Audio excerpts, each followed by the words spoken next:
Okay, we're rolling. Hey, welcome to the How to Podcast series. It's Dave with you. Hope we're doing well.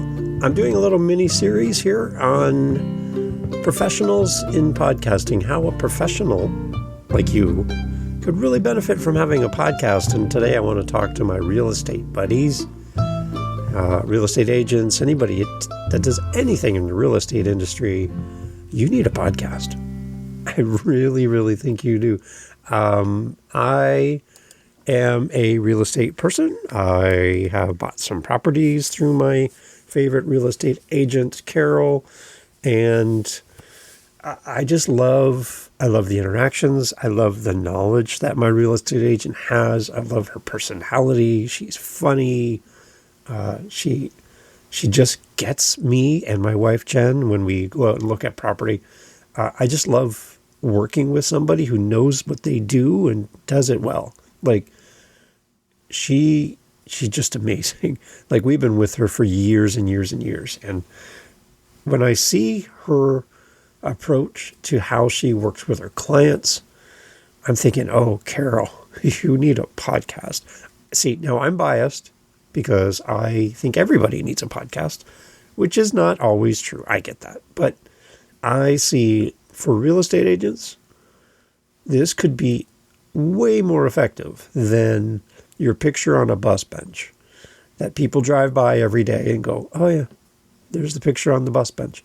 Now, I get why people put their faces on buses and taxis and bus benches and bus shelters and billboards and all of that. You know, the frequency of seeing it, it starts to sink in over time. And that's kind of the radio model. If I just play this commercial to enough people, somebody somewhere might actually respond.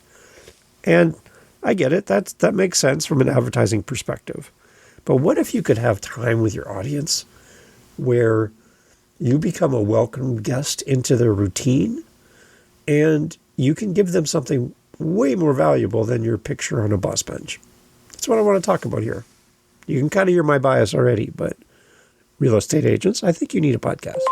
Now, a reminder that I'm not asking you as a real estate agent who is super busy, like doing your showings, signing papers at, midnight and driving all over the place and meeting people and doing all these things and just go, go, go, go, go. I get that. The idea of you sitting down for a period of time and recording a podcast is like, I don't think I can add that to my week.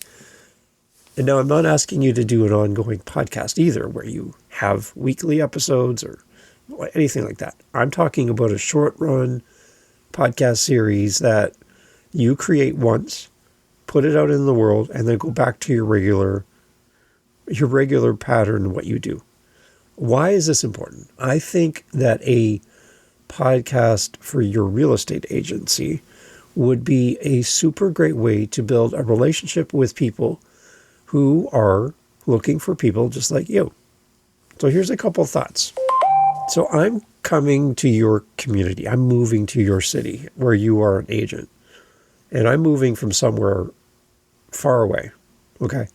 So just picture this. I'm coming to your city and I'm going to be searching on Google. I'm going to be searching online, AI, maybe even a podcast app for my city. So I'm going to be moving to, let's go here in Canada, I'm going to be moving to Toronto. Toronto is huge. It's a big city.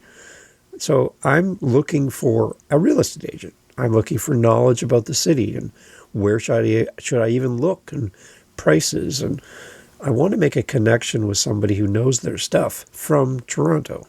So I'm going to search up Toronto real estate, for example, in my podcast app. And what's going to pop up? It should be you. And here's why. I'm looking for a connection. I'm looking to connect with somebody, again, who's in that city, that when I arrive in Toronto, from wherever I'm coming from, that I already know, like, and trust you through your podcast. We've already built this bridge.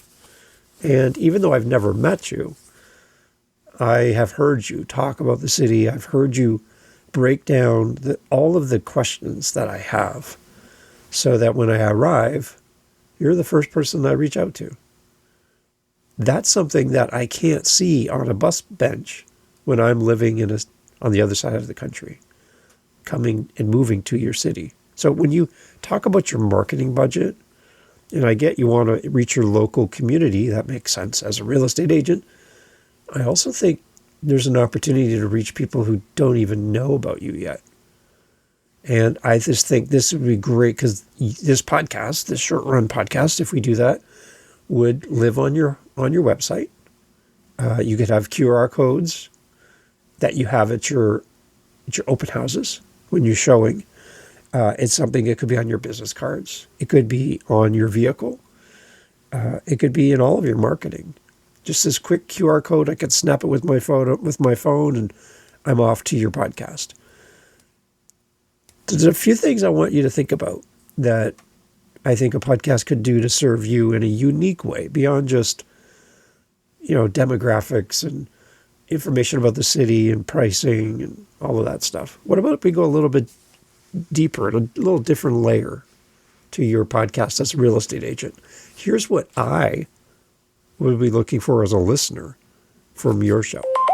When I go to my first open house as a new home buyer, and I come into this house, I take my shoes off, and I get the little pamphlet. I sign in with the real estate agent for that house, and I walk around the house with my wife. I don't know what I'm looking for. I don't know where to look. I don't know what to, we walk the house, we leave, and we forget everything because we didn't make notes. We didn't take time to look at the most important things. And we walk out of the house going, did you like it? Yeah, it's fine. Now, if you, as a real estate agent, could teach me as a new home buyer what to look for at my next open house, what are the key things? Maybe the date on the furnace. How old is the furnace? Maybe look at the hot water tank. Maybe look at cracks that would be around certain areas that would be cause for me to go, this house is shifted. The house is settled. Something around the backyard or anything to do with the basics of home ownership 101 and what to look for. That would be great. What about having on a home inspector that you work with and you have a relationship with as an agent, and you just have them on to talk about the importance of having a home inspection? That home inspector could pay you to be on the show. You can make that arrangement, or you could have some kind of affiliate code with that agent, with that home inspector, so that every time somebody uses your code and hires them, you receive money back. There are all kinds of arrangements you can create for the home inspector. I just think a 101 on home inspections and what are they and why do they matter and what's covered, what's not, would be super informative, right? So we're going beyond just the basics of I'm a real estate agent, I sell real estate, hire me, to bringing value to your audience. And in those moments, I think you build a bridge with people who are looking for answers specific to that city, that location, and meeting people from that area so that when I arrive, I'm not arriving to a foreign place, a strange place, and I have no connections. I have you, and I have the people that you feature on your podcast. When I think about how real estate agents spend their marketing budget, it's interesting because I know Carol, my real estate agent, she has a bus bench right near my house. I see it all the time. I wave. She never waves back because it's a photo. But when I think about advertising versus authority, I think bus benches, they rent attention briefly, but a podcast, your voice in my ears as I'm doing life, builds a authority over time. I think it just creates an open door for us to connect. And I think that our voice builds trust as well. Hearing you on a regular basis turns your listeners into warm leads. They already know, like, and trust you because they've built a relationship with you through the podcast as a listener. I love that a podcast helps you as a real estate agent to demonstrate your expertise. What sets you apart from all of the other ones, all the other agents in this area? Why you? Talk about the market. Share your real stories, funny things that have happened for you as an agent, things you've found that you probably shouldn't have found. Carol will know exactly what I'm talking about for us. Introduce local businesses as well. Places that you frequent, your favorite coffee shop, your favorite restaurant, your favorite store, your favorite landmark, things to do in your community beyond buying the house. Be the voice of your community in a local setting. I think that's something that's missing. The biggest need in podcasting right now in 2026 are local podcasts. When you think about it, our local news has basically left the area. Local radio is basically piped in from some mega station somewhere, and the people on the air most likely don't even live in our city. And the voice of the local community is really fading away. And what's the alternative? Maybe a podcast. Maybe you talking about your community from a real estate agent's perspective, but featuring where you live could be the secret sauce for you to reach an audience that is hungry for more about the place where they're thinking of moving to or where they live right now.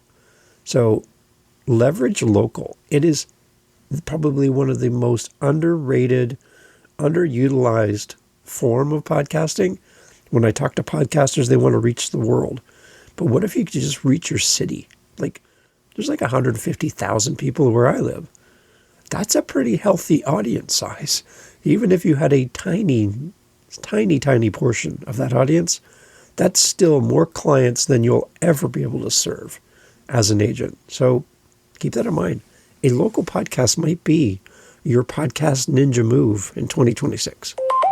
When we go back to marketing for a second, the money that you put out as a real estate agent, I know you spend a lot of money getting your face out there, your name out there, being known. I love the idea that podcasts are evergreen, and it's evergreen marketing for you to have a podcast. Podcast episodes keep working for you long after the release date. It's not like social media. It's not like a blast that you do on a radio, for example. It's very different. Direct benefits as well for a podcast and a real estate agent. You can already attract your qualified clients. You can improve your conversion rates. You can boost your website search engine optimization through a podcast. And you can deepen relationships simply by getting on the mic and being the voice of your community and your industry. What about some indirect benefits? You will develop better communication skills. You're going to have stronger partnerships with people that you work with and people that serve alongside of you. Great relationships can develop through this, and opportunities to speak or collaborate as a recognized expert in your community. It just opens so many doors. The one thing is, I would say as a podcaster and as a real estate agent, I would say keep your episodes short. We're not talking 45 minutes of airtime. We're talking 10, 15-minute episodes and a short run of episodes. Again, you don't have to do this forever. You can do 5, 10 episodes, be done. And that's your podcast. And you just create it. It's well created. It's entertaining. It's informative. It sounds great. It's worth listening to. It's worth sharing. That's what we're looking for as listeners. Keep it simple, 10, 15-minute episodes. Niche it to your area. Easy and conversational tone to your podcast. Just let it be you, the same person who's going to walk me through my next purchase and sit with me as we go through and sign the papers and all of that. The person that I'm going to be sitting in your car as you drive me around the city, showing me the area. I want that feeling in a podcast. That's what I want. So my encouragement for you as a real estate agent, stop paying for space that people ignore, where it's kind of background noise. Yeah, I can see your face on the bus bench. I know it's there. But I can't take the bus bench with me. That's illegal. It has to stay there. It's usually bolted to the ground. I can take you with me through a podcast. I can listen to you. I can build a relationship with you. I can hear your voice. I can hear your humor and your thoughtfulness and all of these things. So as an agent, and you're like, again, Dave, I don't know if I have time to edit a podcast and do all the work behind the scenes, then take a portion of that marketing budget that you have set aside for more bus benches. And instead of getting the next bus bench, reach out to me. Let's create a podcast for you in your city. I've got some great ideas for you on how you can reach your audience. I'd love to talk to you about these ideas. And for a small amount of investment on your part, create something that lasts and lasts and lasts. I think this is a great way to spend some of that marketing budget and reach a bigger audience in a unique way that a bus bench won't. So instead of having people sit on you, have people sit with you. Sit on you at the bus bench. Sit with you and build that relationship. I want to know you, and I want you to be my first point of contact when I'm coming to your city and moving to your area. Be the voice of your community. Connect people who have resources and tools that will help me in my purchase of my home, and share your expertise. I think every real estate agent should consider a podcast. And if you need help with that, I'd love to help you. Thanks for being here. Hey, thanks for being part of the podcast. Thanks for listening to our Podcasting for Professionals little mini series that we're doing. Love doing this. Love spending time with you. Again, if you need any help at all, and you're thinking, I have questions. I don't even know for sure if I want to start a podcast, but I just have questions, let me know. If you're if you're a guest, you want to be a guest on podcasts, and you're like, I don't know how to do this. I don't have a PR agent. I don't have anybody helping me. I'm an author. I'm a professional. I have a team, but they don't know either. How do I get on shows? If you just want to have a conversation, love to help you. It's always there. howtopodcast.ca is my calendar invite. It lives there all the time. You have access to it anytime you want. Whatever's available when you open that calendar, in whatever time zone, I'm ready for you. So let's get together and chat. I'll give you some direction, give you some ideas, some tools, some websites, some places to consider. Happy to help you. Always willing to serve, and love helping new guests find podcasts as well. So I've got some great options for you. I have some great friends in podcasting as well. They can get you started. And really from there, you can build wherever you want to go. So whether you want to be a podcaster yourself, as we're talking about in this little mini series for professionals about podcasting, starting your own show, even if it's just short, a few episodes, right? We're talking about that here. We're also talking about guesting. So if you need help with that and you want somebody to walk with you on the guesting journey, you don't have a PR agent, even if you do have a PR agent, you're still like, I don't know what I'm doing, reach out to me, howtopodcast.ca. I'd love to help you and point you in the right direction. Again, here to serve, love to see you grow and build community around whatever you're doing. And I believe podcasting could be the answer for you. Firmly believe it, and I have proof. So reach out to me soon. Thank you for being here. Thanks for listening. Take care.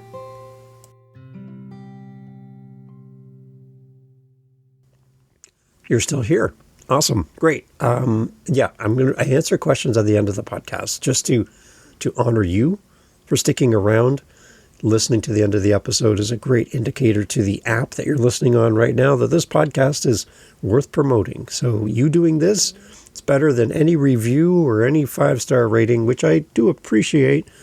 But this you being here is a great signal to whatever app you're on. So thank you for making this show better. The question is, I'm going to launch my podcast, Dave. I'm excited. How many episodes do I have to have? And how many episodes do you suggest I should have when I launch my show? Okay, super easy here. How many you have to have? First of all, this is a requirement. This isn't a suggestion. You have to have at least one episode. There you go. Now, here's one consideration. Somebody's like, well, I'll do a 10-second episode. There we go. I'm good to go. Technically, yes. But many of the apps that record a listen or a interaction with an audience member pressing play on your episode, they start counting after the 60-second mark. So anything below 60 seconds might not trigger, if you're interested in this, it might not trigger a statistic for you as far as a listen or an interaction from your audience. So I would say at least 60 seconds, maybe 90 seconds would be great, but over a minute at least would be my encouragement for you. But you do need to have at least one episode. You have to have one because that gets you set up on all the player apps. That's the indicator of a podcast being created. So one is the minimum. There you go. Now, how many do I suggest? I like to have more than one, and that could just simply be 2. But you could, I like to have 2 or 3 episodes ready to go. And here's why. When I find your show and you're still building it in the background, you're still working on it, it's a lot of work at the beginning. So if you can create a few episodes, that gives somebody new the chance to hear a little bit more about the show and get value right from the beginning. You can create as many episodes as you want. I don't want you to create too many because you might want to tweak your show as you get feedback from listeners when you first start. But a handful of episodes would be great. That way you have something for people to listen to and connect with, and it gives you a little bit of breathing room as you move forward into recording the next episode. So my fear for you, if you only have one episode, you release it, and now you have to record the next one, you're already into the loop. So give yourself a little bit of breathing room. We call this batch recording. Simply means you record more than one episode and you release it to go live. I would release your first 2 or 3 episodes around the same time so that people can listen to them back to back to back. That's my encouragement. Again, there's no rules. You can do whatever you want. But as a listener, speaking as a listener, not a podcaster, when I find a new show, I want to have more than just one episode. I like to have that just makes me want to come back. So that's my consideration for you. Have any questions? howtopodcast.ca. Good luck on your podcast. If you need any help, I'd love to help you. howtopodcast.ca. Take care.